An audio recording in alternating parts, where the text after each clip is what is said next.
Hi guys, and welcome back to the channel.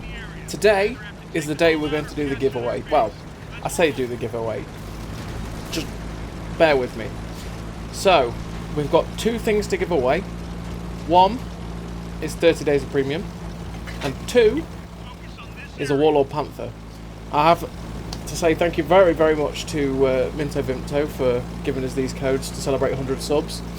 And we are going to give them away. So what you're going to have to do for that is down in the comments, comment your favourite premium tank. It's as simple as that. Comment your favourite premium tank and you'll be in it to win it for a Warlord Panther or 30 days of premium. I will do the draw on Sunday and then release a video and say, hey look, you lucky person, you've won a Warlord Panther, yeah. Good luck with this tank, kind of. So, for today's video, now we've got the giveaway out of the way. In today's video, I decided to go back to two games that I've had. Two that you'll recognise if you've come over from Swindles channel. And this is where I say thank you so much to Swindle, because a lot of you have found me through Swindles channel and through him showing these two replays that I'm about to show you today. And I've not done any commentary on these two videos, you know, these two games that I had. So I decided, you know what? For this giveaway, for this 100 subs, you know, these are two of the best games I've had for quite a while. And they deserve to be shown again. And I thought I'd give my commentary on it and what I was thinking at the time. So, we've got this replay, and we've got the one in the Ragnarok, which was 11 kills. And it's a lot of fun. Like this replay is a lot of fun. I love obviously it's my favourite tank. The Tusk is my favourite tank. You can do so much stupid things with it. I'm unlucky there not to pen this Indian Panzer, but the shell just goes wide, and you get unlucky at times. So right now we're just trying to run around and spot everything we can. We've come to this flank because the other flank, I don't personally like fighting over there. Unless I'm in something with turret armour or any semblance of armour. So in something like this, I'd like to come over here. Now, I went to try and go YOLO that E50M then, to be honest, and see if there was anything else hiding. And as soon as I went round the corner, that Foch got spotted. And I thought I'd try and pop the shot at this E50M on the move. Didn't work, and yeah, we get pumped in the back for it by the Foch 155. So right now I'm getting spotting right now, so it's 2.5k spotting, 1500 damage, and we're just trying to position here to just try and keep things lit. So like we spot this Diamondback, we're spotting the, I think it's the E3, E8, or it could be, yeah, I think it's either the E3 or the Tortoise, and we're keeping them spotted, and at the same time we're also keeping this E50M lit if he comes across. Now he's one that we want to get rid of because he is a threat to us, and he will keep us lit, and he's got a good gun, everything really. So we want to get rid of him. So luckily enough, we shoot him in the side, track him. He loses a bit more health, but not enough to die, and that's quite unfortunate. But then the E100 shell flies in from the back and goes and gets him out of the game. So we've still got this Diamondback over here and the other TD at E8. And while this Diamondback's up, we want to pop a shot at it. But now we've got that shot out of the way, I'm going to YOLO over this way to see if we can light up this Foch again for these guys at A45. And while I'm maneuvering over here, I'm quite surprised I haven't found it yet. I thought I'd have found it by now. And then at this moment I'm like, oh god, there's a Foch. But you know what? Screw it. He hasn't got the balls to hit me. I'm going to see what I can do. And bam! Tick, tick, tick, tick. He's ticking. He's ticking. Full burn. That is the dream. That was about 1800 damage in one shot. Pure filth. Everything you dream of. Delightful. So now we've done that to him. I know there's the E3. I think it is the E3 on this corner. And I know that they're there. And we get rid of the Foch. And now the first thing in my mind is to get out. Because there's those two guys there as well. I just need to get away from them, you know, before they shoot me, basically. And I already knew my path of escape that I was going to take if it came to it. We get very lucky with that GUI that he misses me. And we pop a shot at him. It's 50-50 whether you'd ever pen a GW100 with the HE rounds, because it's it's still an E100 chassis, so it's not always a pen. And while we're running away from this AMX, we can pop a shot at this E100. I feel cheeky enough that I can pop a shot at the E100 and get away with it. So we get the shot off quite nicely, and we're now just ducking and dodging, weaving between the buildings so that he can't shoot us. Kind of lucky that he didn't hit us there, but at the same time, yeah, you make your own luck. So now we've got our eyes firmly fixed on this guy. He is the next pen. We know we can do it. We know which way he's going to be looking. And we're going for it. We want it. And we got it. 886. Lovely roll. Could have been better, but hey, well. Now there's that 13105 there again. We want to move behind cover so we're safe from him. And he's not going to hurt us. Still aiming for the back of this E3, but he gets hit. And we shut him down quite nicely. So we're up to 3k assistance, 6k damage now. Which, at this point now, we are at my highest ever game that I've had in the Tusk. I think before this it was 6.2k. So this is, you know, not in terms of combined, because I've had a 14k combined game in this where it did like 10,000 or 11,000 spotting and then 3,000 damage. But in terms of raw damage, this is the most I've done so far. And then this 13105 is ours. I was not letting him get away with trying to shoot us earlier on. 967k damage. Lovely. And now the other two of Swindles and Turkey have both cleaned up their flank. And there's only going to be one guy left, and that's the artillery. We know exactly where the arty was. He might be expecting us to come the other way.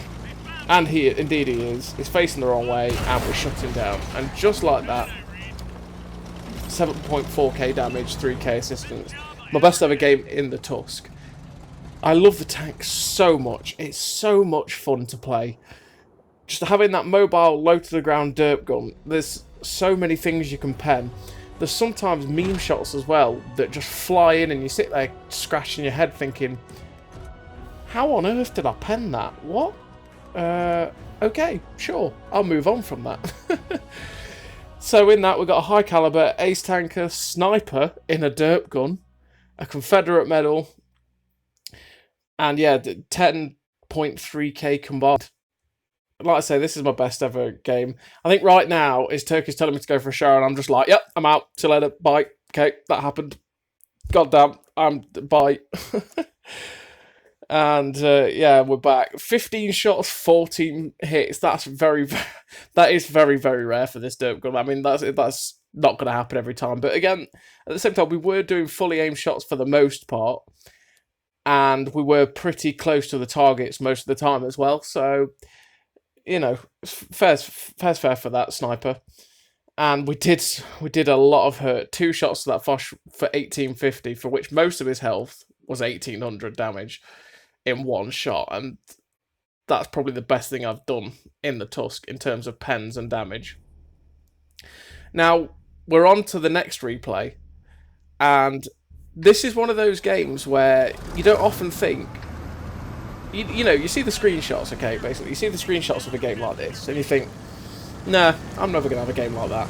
For me personally, a Kolobanov's is a rarity, because generally when you get towards that end game stage, and if you end up in the 1v5, I always have no health. Because I'm always the one that's on the front line brawling, and I do trade. So by the time, usually, obviously, I do a lot more damage to them than they do to me, but what will happen is I will quite happily eat a shot to finish someone. And that's usually the way it is. I'm not that careful in that regard. And so when it gets to Kolobanov situations, I'm just a one-shot and I'm screwed, basically, every time. So we've got the best map in the universe that we'd never see, Abbey. And we've come to the most central point on the map, as always, and come to the Abbey. This position that I've come to now, I use... Well, it's a good position to take, because you can spot them crossing like that. They have them, you know, like that ISM there. You can get shots into the side of them quite nicely, and you can pump out clip. You know, you can pump out damage quite nicely. It's not one to stick around, though. You don't want to stick around there all the time, because basically they do get the gist of that position very quickly, so you get caught out. And like I was then, I was probably fairly lucky because I had a dreadnought that was like aiming at me. He was wanting me at that point, and we got away with it. But now we're into this position where we can sit, reload, and pump shots at them as they're crossing, like we did that lurver, which we're quite unlucky to pen only 2 of the 3. But he's, you know, going to be wary of making that crossing now, so much so he's gone on the outside. And just fortunately enough for me, this lichen just drifts into the gun as I've reloaded perfectly. Okay, fair enough, thank you lichen, cheers for that. So we're now reloaded again, we've got 2 shells, and we're looking now for where we can get the damage with these 2. So we're moving back to this position now because things are going to have moved on, they're going to have left. They're not going to be waiting for me to pop up again. And as we do it, we spot the piggy. Result. First one hits the floor, because obviously why not. And the second one flies true and takes out the arty. Doing that, what I just did there to escape, I've had it before where I've gone down that slope and I've lost all my health. This is one of those funny maps that can happen. So right now I'm trying to get back onto this flank to get behind these guys. I spot that STG in the back corner, but I don't want to get, in case there's anything else with him, I didn't want to get caught out on that, in that area basically. So I ignored him and went on to my targets, and that's these guys. Now I went to shut down the 244 there, and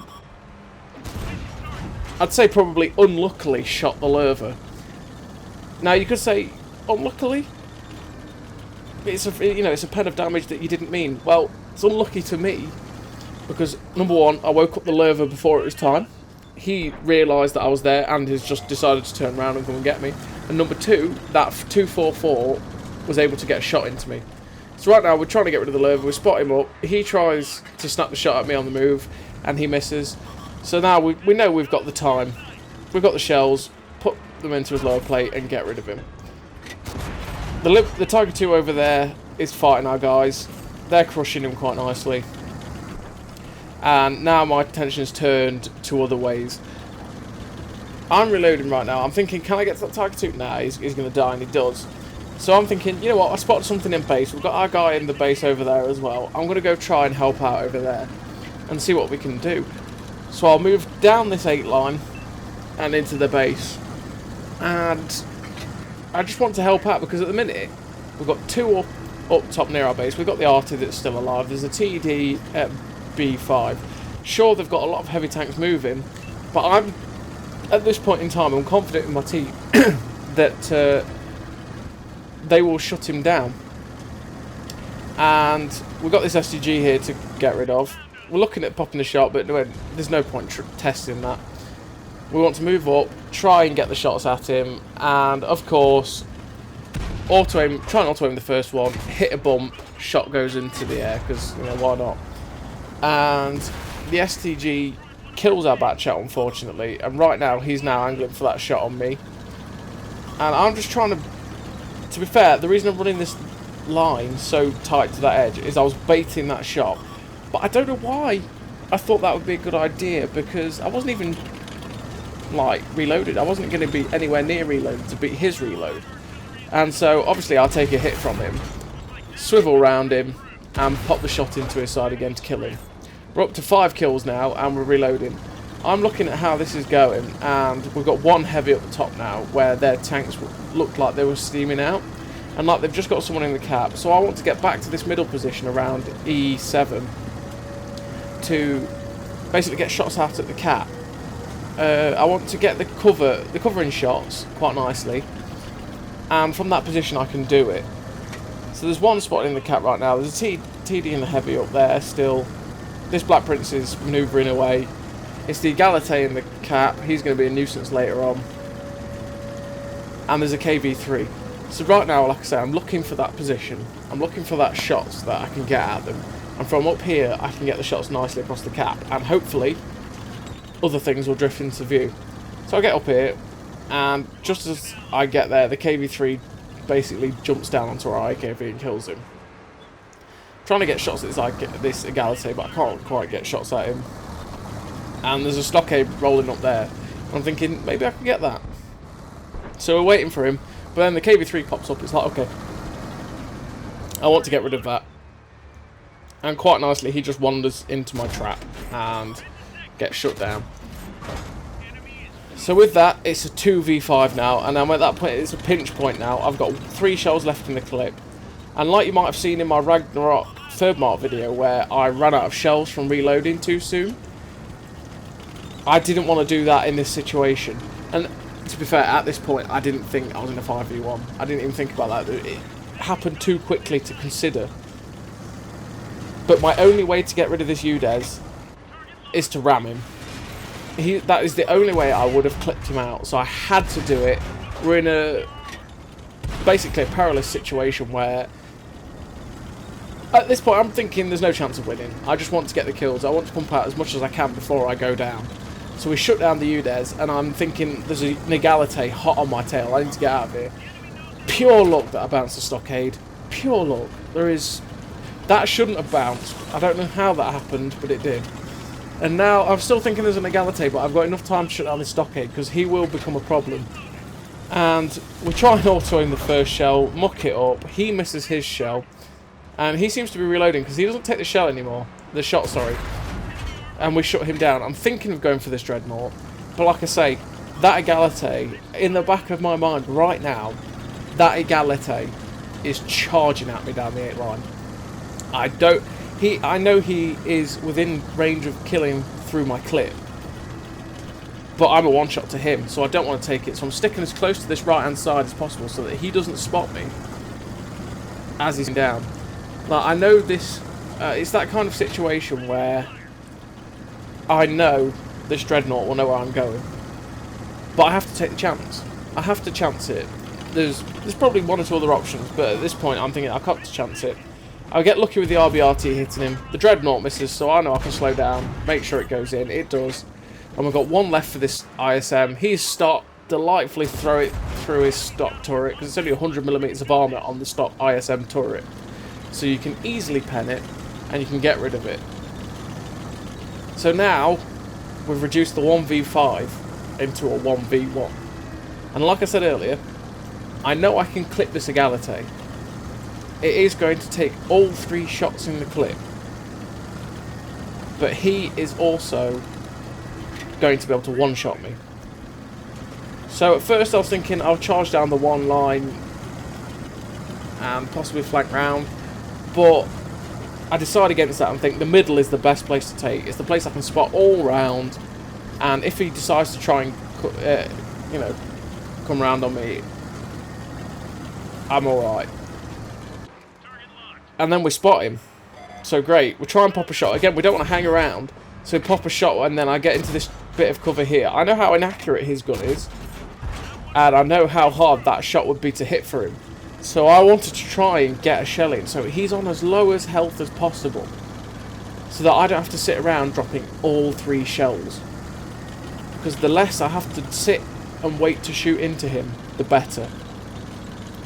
So right now I'm hoping that he's just going to blindly follow me. And I want to exit this abbey. So I'm taking it carefully so I don't kill myself. And I'm taking it a bit as slowly as possible. I'm trying not to be too quick. At the same time, I want to not be too slow, because I want to catch him before he gets into the middle. And so far, I've not spotted him going up the line he was. So I'm now thinking he's followed me towards the middle. And I'm hoping to catch him. And we do. And it's at this moment I'm just like, yes! I've got him! And we end up with 11 kills, 7.2k damage.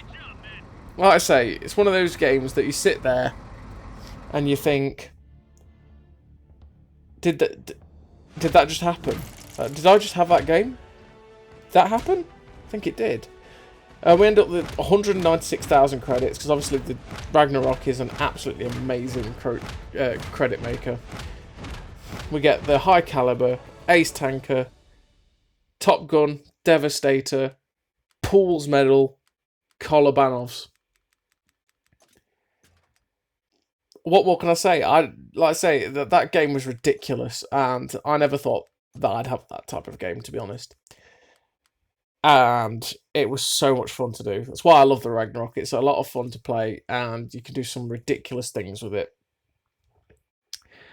So like I said earlier in the video, if you want the chance of winning a Warlord Panther or 30 Days of Premium, comment your favourite premium tank down in the comments, and I will reveal the winners on Sunday. I'll do the draw then. So as always, everybody, thank you very much for watching.